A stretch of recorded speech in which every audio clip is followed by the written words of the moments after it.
Hello and welcome to Raj Sabha TV's special presentation on the history of Indian cities.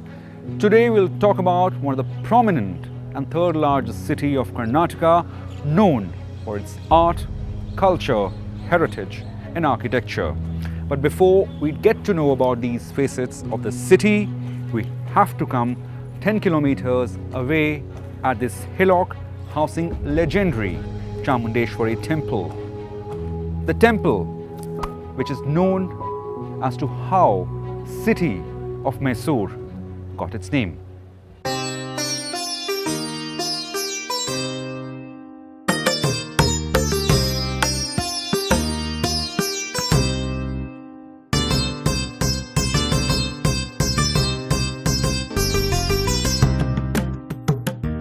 The city, often termed cultural capital of Karnataka, finds the root of its name in the legend of Mahishasur, a popular figure in religious epics who died at the hands of goddess Chamundeshwari, another form of goddess Durga, who for centuries has been held in reverence by the first family of Mysore rulers, the Wadiyars. The city, well known for its rich architectural history, palaces and beautiful gardens, hence got its name after being identified as Mahishapura, which later became Mahishasuru. And finally, after the British influence, the city was popularly called as Mysore. That was later renamed as Mysuru. As per the legend goes, a very cruel king who tortured his subjects a lot, but he went to Lord Shiva and asking for a boon. And Shiva would eventually grant him a boon. The boon would be that no man can ever kill you.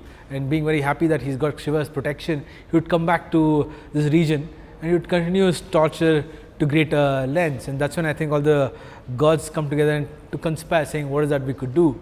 There's a little loophole that they find. They figure that it's not a man who can kill the demon, but a woman can. So I think they vest all their power with goddess Chamundeshwari, and there's a 10-day long battle that takes place here, which is on top of the hill. And on the 10th day, the goddess Chamundeshwari kills the demon. So that's how the 10 days of that battle is celebrated as Dasara in Mysore. It's a famous celebration. It's also a symbolization of the victory of the good over the evil. And I think the city takes its name, or the region takes its name from the demon. It was called Mahishasura, which later became Mysore. When you come to the history, we have inscriptions of 8th century AD. That's of the Ganga period. In one of the inscriptions, the Mysuru has written. So that is the first evidence we have the Mysuru in this part of Karnataka. That is how it is mentioned in almost all the records of Mysuru, whether it is the palace record or the inscriptions or by the kings who ruled, and it was the Mysuru was there for many years, even up to the 1970s, when the Mysore, a great chief minister by Devaraj Aras, he gave the name of Karnataka. Earlier to that, it was Mysore state only. Ambavilas Palace, better known as Mysore Palace, is today an indelible identity of the city, a seat of power and edifice denoting socio-cultural aspect of the city.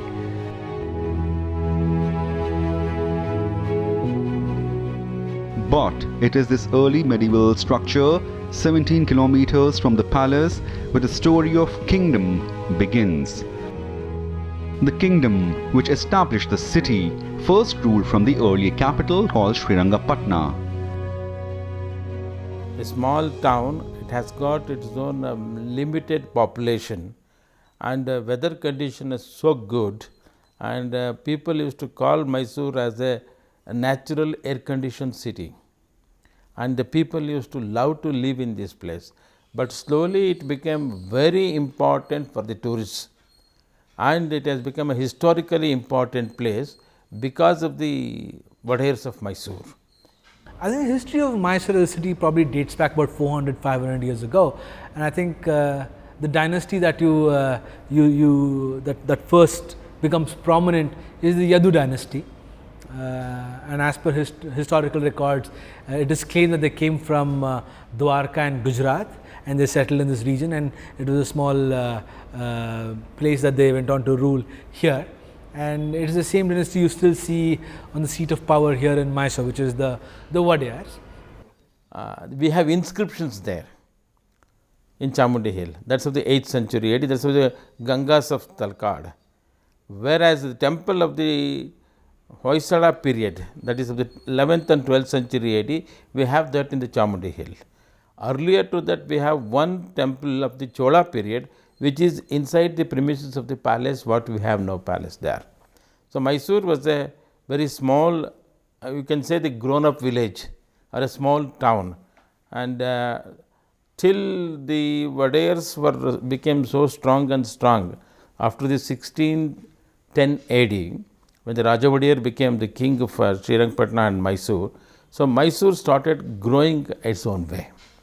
But if you look at the history of Mysore, I think it has a slightly checkered history. When I say checkered history, on two parts. One, I would talk about the capital, where the capital was first in Mysore, but then it was eventually moved to Srirangapatna, and then it comes back to Mysore. And if you look at why that happened, the Wadiyars, the rulers who ruled Mysore, moved the capital to Srirangapatna because I think it's much safer because it's an island on the river Kaveri. The fort from the earlier times has been an important urban centre and also a pilgrim place. Built during the time of Vijayanagar Empire, the fort enjoyed natural advantage of being surrounded by streams of Kaveri river. The flow of these river streams and tall ramparts made this fort almost impregnable. It thus became the seat of the vassal appointed by the rulers of Vijayanagar to overlook the city of Mysore and Talakad. Gangas were very strong in this part of the country. They ruled from Talakadu. Talakadu, as I said already, it is a sand dune on the banks of the river of Kaveri. So, from there they had a capital there, and they ruled this part of the country, and the Cholas have started fighting with these people from Tamil Nadu. They defeated these Gangas.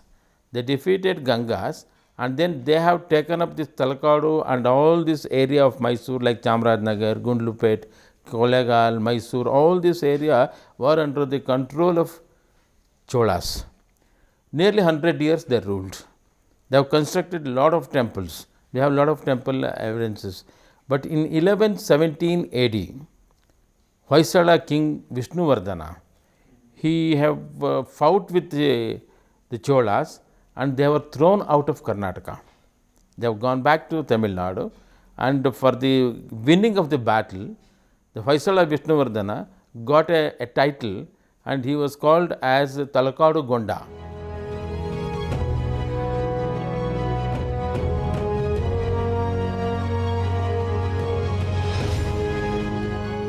Well, these are the remains of Srirangapatnam Fort, the citadel which was once an important identity mark for the entire kingdom.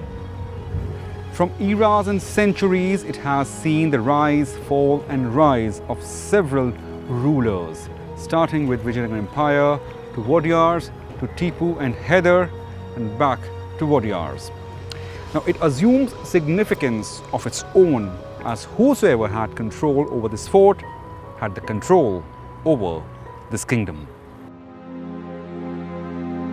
It was this fort which saw the establishment of Wadiyars, the dynasty which went on to rule the state of Mysore as independent rulers after the fall of Vijayanagar Empire. It's an island of the Kaveri river.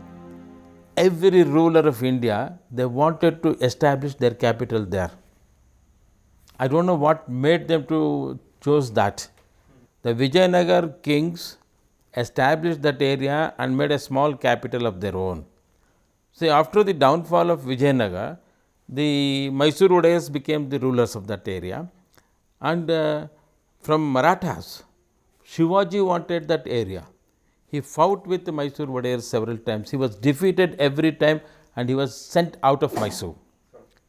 Delhi Sultans wanted this Srirangapatna. Nizams of Hyderabad, they wanted Srirangapatna. Mysore Wadayars, they want to leave there only, not to give it to anyone. And Britishers, they fought 4 times with Tipu Sultan and Hyder Ali to capture Srirangapatna. So I don't think there is any other place in India who have witnessed a lot of wars, battles as like Srirangapatna. The Wadiyars, however, suffered in the middle of 18th century when they faced constant attacks from neighbouring kingdoms and the British. It was then they deputed one of their generals, Hyder Ali, to control the area. The kingdom of Mysore reached the peak of its military power under the de facto rule of Hyder Ali and his son, Tipu Sultan. There was a lot of trouble for Wadayars of Mysore. They were not able to control the people who were attacking from all the sides. Then they deputed this Hyder Ali. He was a great warrior. He was a commander of army, and he was deputed there to control the area, and he succeeded in that. He defeated Marathas. He defeated the Delhi Sultans. He fought many first war with Britishers. It was also the time when British East India Company was spreading its influence after victory in the Battle of Plassey. The period also saw 4 Anglo-Mysore wars, which had the kingdom of Mysore under the military command of Tipu Sultan, taking on the British and the local state allies. When Hyder and Tipu come to power, very ambitious kings, a great appetite to expand their kingdom in terms of trade, and I think in terms of there are a lot of battles fought. And what is interesting is that there were 4 great battles fought against the British, very famously called the Anglo-Mysorean Wars. And in the first and the second battle, Hyder and Tipu were victorious. In fact, the last battle, the second battle of the second Anglo-Mysorean War, was a very humiliating defeat for the British. In fact, it was the last time the British lost in India with such a bad face. And in the third and the fourth, the British become victorious. In fact, in the last battle, Tipu was even killed. While the Britishers and the local allies suffered in the first 2 battles, they defeated Tipu Sultan in the 4th battle. The battle which also changed the course of history of Mysore. Tipu was killed fighting the British, and the kingdom was moved back to Mysore from Srirangapatna. The city of Mysore was assumed capital of Mysore Kingdom, a princely state under the suzerainty of the British Crown now. The Wadiyars were placed as monarch. While several rulers contributed to the establishment of Mysuru, it was the Wadiyars under which Mysuru touched zenith of its identity. The great rulers who once ruled the expanse of Mysuru province were the leaders behind construction of several civil infrastructure in the province as well as the waterworks. Along with that, they are credited to have built ornate buildings, among which the shiniest example happens to be this Ambavilas Palace, the residence of the Wadiyars since the turn of 20th century, as well as grand architectural marvel of not just the city, but a cultural identity mark of India. There was a chieftain called Maranayaka who was troubling the then Maharani of Mysore. So they come to the Kodi Bhairaveshwara temple first, and then there was a Jangama who asks them to help the family by waging war against Maranayaka, and later they kill him, and then the daughter is given in marriage to the older brothers. The 2 brothers were called Yaduraya and Krishnaraya. The older brother was Yaduraya, and then he marries the daughter, princess, and then that is how the dynasty is established. And they adopt, then they ask the Jangama how, what they could do, and Jangama tells them to adopt his name as their surname. That is how Wadiyar name got affixed. During the time of Wadayars, particularly from the Sri Nalvadi Krishnaraj Wadayar, his grandfather, the Mummudi Krishnaraja Wadiyar or the Krishnaraja Wadiyar III, he became king in 1799, May 4th, after the death of Tipu Sultan.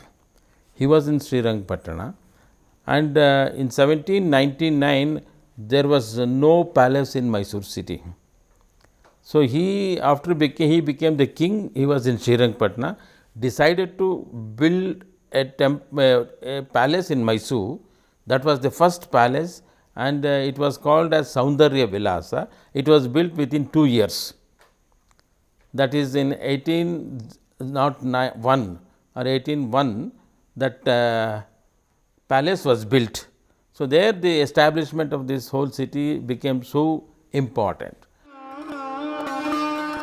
While the dynasty dates back to late Hoysala period, when two brothers established the kingdom was initially a vassal state of Vijayanagara Empire before gaining their independence in the year 1565 after the Battle of Talikotta. And in 1336, Hoysalas were defeated by the Delhi Sultans. So after that it is vanished. But after that, the Vijayanagara kings became so strong. They made a capital at Srirangapatna. From there they started ruling this part. Whereas after the Hoysalas, the Mysore Wadiyar became also strong. In 1399 AD, the first they established their dynasty in Mysore. So from there nearly 25 kings ruled from 1399 to 1947. The rule saw gradual expansion of the city, but it touched its great height under the rule of Krishnaraja Wadiyar IV, the 24th ruler of the dynasty, who ruled the city between the years 1894 and 1940. His tenure saw the urbanization as well as rapid development of the Mysore city. Several civil works like canals and dams and beautiful buildings too came up under his watch. The city today boasts of several remnants of this period, which could be seen in its trademark Indo-Saracenic architecture. The style which is today cultural identity of Mysore. Why it has been called as heritage city? Just because of what you said, the architectural representation of Mysore. People may not know that we have 13 palaces in Mysore city. All 13 palaces are not constructed by the Britishers, and we have more than 500 heritage structures in Mysore city. All of them have been constructed by the Wadiyars of Mysore. I don't think the Indo-Saracenic architecture has its origin in Mysore, but it was an architecture that got very popular with the presence of British in India. Indo-Saracenic architecture is a mix of Hindu and Muslim architecture. It was a combination of both these styles, and which is popularized by the British here in India. Definitely, I think a lot of public structures built in Mysore was during the British era, and which is why I think that was an architecture in vogue back then. So you would see right from the Mysore Palace.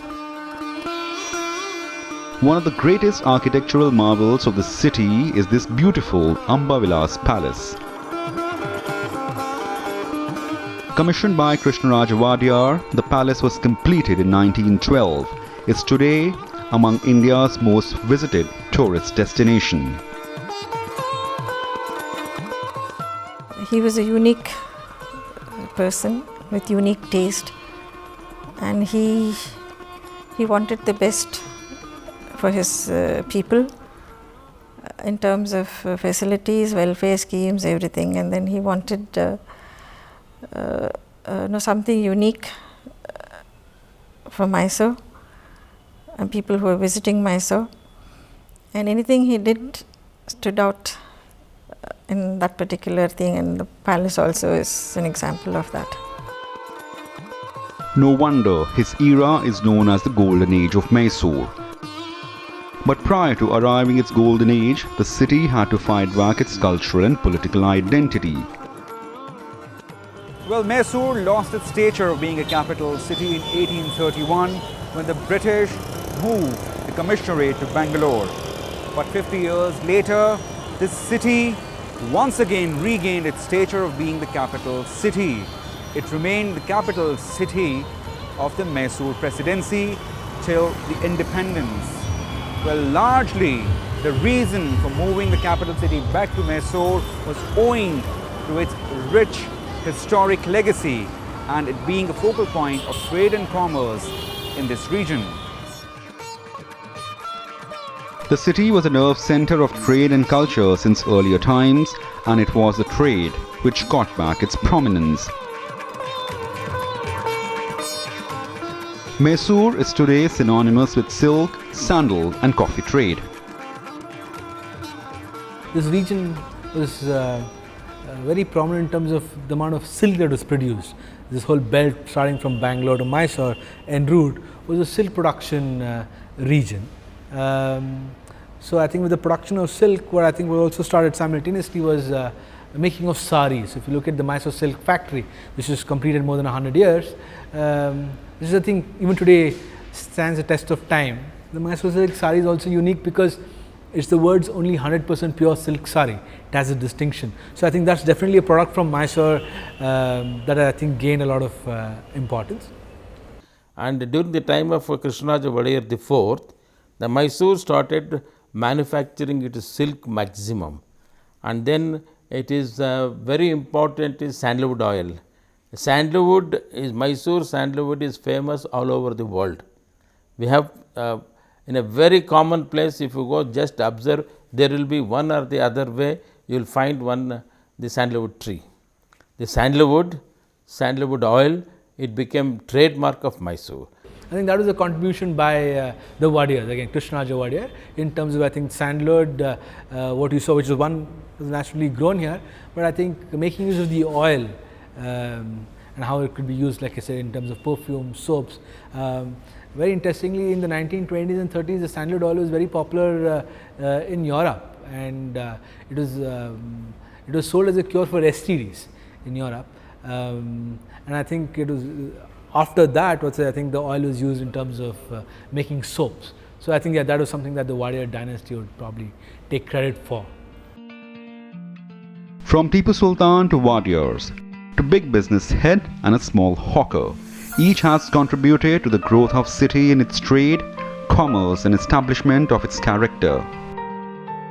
So a lot of I think this development that you'd see it in the 1900s. It was thanks to one of the kings of Mysore called Krishnaraja Wadiyar, a visionary king who really I think set the stage for the modernization of Mysore, setting up a lot of industries like the steel factories, the paper factories. In fact, he was also responsible to make sure that there is electrification here. In fact, Mysore was the first place in the whole of Asia to have electricity. So I think a lot of very interesting developments in that era. So I would say in the 1900s. Known for its heritage structure, temples, markets, trade and palaces, the city is often dubbed as City of Palaces. The city residents as well as administration is actively working to preserve the identity of Mysore as a responsibility to safeguard the heritage for the coming generations. And there are so many imported materials in most of the heritage structures in Mysore. That is why it became the heritage city.